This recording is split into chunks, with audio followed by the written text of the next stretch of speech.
Railway பாதுகாப்பு ஆணையர் ஜனகுமார் கார்க் இவர் மேற்கு வங்க ரயில் விபத்து தொடர்பாக விசாரணை துவக்கியிருக்காரு. விபத்து நடந்த இடம் சிலிகுரி ரயில்வே போலீஸ் ஏரியாவுக்குள்ள வருது. ரயில்வே போலீஸும் ஒரு வழக்கு பதிவு பண்ணியிருக்காங்க. ரயில்வே போலீஸ் வழக்கு பதிவு செஞ்சது குட்ஷைனுடைய லோகோ பைலட் மீதும் ஐசன் லோகோ பைலட் மீதும் தான். குட்ஷைனோட லோகோ பைலட் அனில்குமார் அவர் இந்த விபத்தில் இறந்துட்டார். ஐசன் லோகோ பைலட் மோனு குமார் இவர் ஐசியூவில் இருந்து நேற்று தான் டிஸ்சார்ஜ் ஆகியிருக்காரு. இவங்க 2 பேர் மேலேயும் தான் வழக்கு பதிவு செஞ்சுருக்காங்க. ஏன் வழக்கு பதிவு செஞ்சீங்கன்னு நிருபர்கள் கேட்குறாங்க. ஒரு லேடி பேசஞ்சர் அந்த கஞ்சன்ஜங்கா எக்ஸ்பிரஸில் வந்தாங்க, அவங்க ஒரு கம்ப்ளைண்ட் கொடுத்தாங்க, அதன் அடிப்படையில் நாங்கள் பதிவு பண்ணியிருக்கோம் அந்த வழக்கை அப்படின்னு சொல்கிறாங்க. சிலிகுரியோட railway superintendent of police Selvamurugan தான் இந்த விவரங்களை எல்லாம் மீடியாக்களுக்கு தெரிவித்தார். இவர் தமிழ்நாட்டுக்காரராக இருப்பாரோ? பேரை பார்த்தா அப்படி தான் தெரியுது. முதல்ல வழக்கு என்னன்னு பார்ப்போம், அப்புறம் கம்ப்ளைண்ட் கொடுத்தவங்க என்ன கொடுத்துருக்காங்க, எதுக்காக கொடுத்துருக்காங்க, எப்படி கொடுத்துருக்காங்கிறதை பின்னாடி பார்ப்போம். சிலிகுரி போலீஸ் ஐபிசி செக்ஷன் 4 செக்ஷனில் வழக்கு பதிவு பண்ணியிருக்காங்க. ஐபிசி 304, ஐபிசி 279, ஐபிசி 337, ஐபிசி 427 செக்ஷன்களில் தான் மரணம் விளைவிக்கும் குற்றம், ரேஷ் டிரைவிங்கு, மற்றவர்களுடைய மரணங்களுக்கும் காயங்களுக்கு காரணமாக இருக்கிறது, குற்றத்தின் மூலமாக உயிரிழப்பு சேதம் ஏற்படுத்துறது, இதெல்லாம் இந்த செக்ஷன்களில் வரும். சிலிகுரி ரயில்வே போலீஸ் இந்த வழக்கை பதிவு செஞ்சோன்னா 6 பேர் கொண்ட ஸ்பெஷல் இன்வெஸ்டிகேஷன் டீமை அமைச்சிருக்காங்க. அதில் ஒரு டிஎஸ்பி, ஒரு இன்ஸ்பெக்டரு, 2 எஸ்ஐ, 2 கான்ஸ்டபிள், 6 பேர் இருக்காங்க. இந்த இன்வெஸ்டிகேஷன் டீம் ஐசியூலேருந்து ஏஎல்பி டிஸ்சார்ஜ் ஆனோடனே அவர்கிட்ட போய் விசாரணை துவக்கியிருக்காங்க. அவர் கேள்வி கேட்டோடனே மயக்கடிச்சு விழுந்துட்டார், அதனால் அவரை விட்டுட்டு வந்துட்டாங்க. இப்போ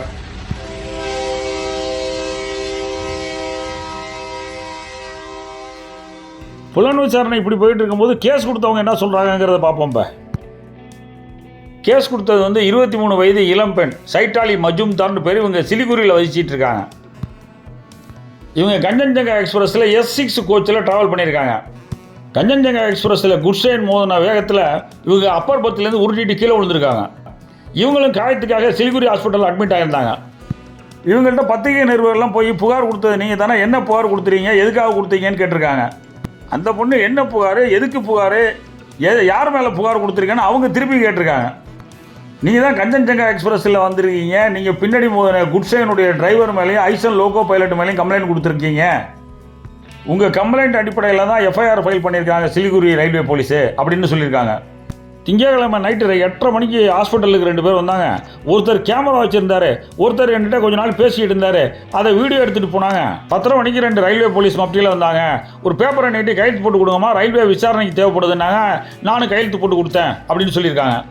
இதுதாங்க நடந்தது. எனக்கு எல்பி பேரையும் தெரியாது, ஏஎல்பி பேரும் தெரியாது, அவங்க எப்படி இருப்பாங்கன்னு கூட தெரியாது. இதுதாங்க நடந்தது அப்படின்னு சொல்லிட்டு அந்த பொண்ணு கலங்கி நிற்கிது. வழக்கு பதிவு பண்ணுறதுக்கு இவ்வளோ வேலை பார்த்துட்டு இருக்கிறாங்க.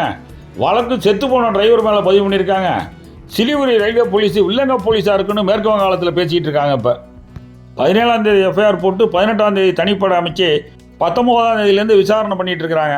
இறந்து போன குட்ஷைன் டிரைவர் முதல் குற்றவாளி, அவருக்கு எப்படியாவது தண்டனை வாங்கி கொடுக்கணுங்கிறதுக்காக வேலை நடந்துகிட்டு இருக்கு. தூக்கு தண்டனை வாங்கி கொடுப்பாங்களோ?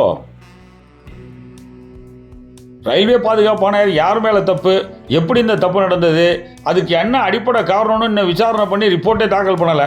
அதுக்குள்ளே இவ்வளவு கலாட்டா நடந்துகிட்டு இருக்கு. சிலிகுரி போலீஸ் இப்போ என்ன சொல்கிறாங்கன்னா, நாங்கள் விசாரணையை முடுக்கி விட்டுருக்கோம், குற்றவாளிக்கு தண்டனை வாங்கி கொடுக்காம நாங்கள் ஓய மாட்டோம்னு சொல்லிட்டு இருக்காங்க.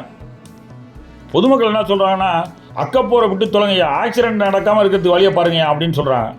அது வாஸ்தவம் தானே. இந்த வீடியோ பிடிச்சிருந்தா லைக் பண்ணுங்கள், மறந்துடாமல் சப்ஸ்கிரைப் பண்ணுங்கள், ஷேர் பண்ணுங்கள். வணக்கம்.